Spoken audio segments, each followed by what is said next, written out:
What if I told you the modern dating world is no longer about love, but about attention? And that attention is becoming the most powerful currency of all. A few years ago, dating completely changed. Apps like Tinder introduced a system where a simple swipe decides attraction in seconds.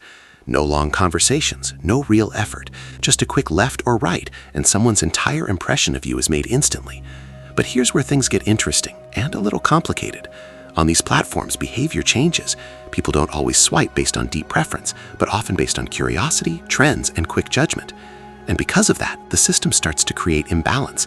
Some users receive massive attention, while others feel almost invisible in comparison. Now imagine being in a space where every swipe is like a micro-judgment of your value. Every match feels like winning a small battle, and every ignored profile feels like rejection. This creates something psychologists call an attention gap, a situation where visibility is not equal and perception becomes distorted.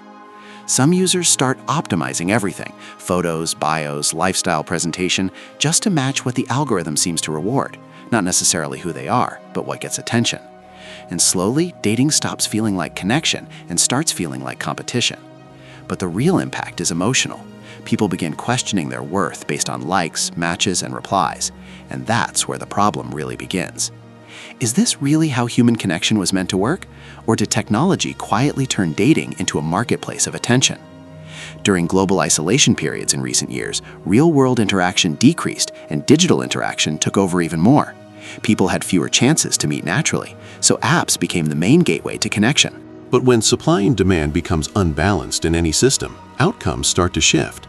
Some users get overwhelmed with choices, while others struggle to even enter the conversation. And this creates two very different experiences of modern dating. One side feels flooded with options, the other feels completely ignored. But instead of blaming individuals, many experts suggest something else.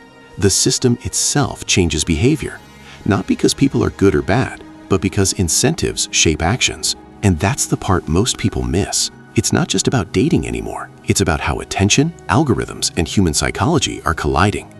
So the real question is not who is right or wrong. It's what kind of dating culture are we building? Because if attention becomes the only measure of value, then love might become the first casualty.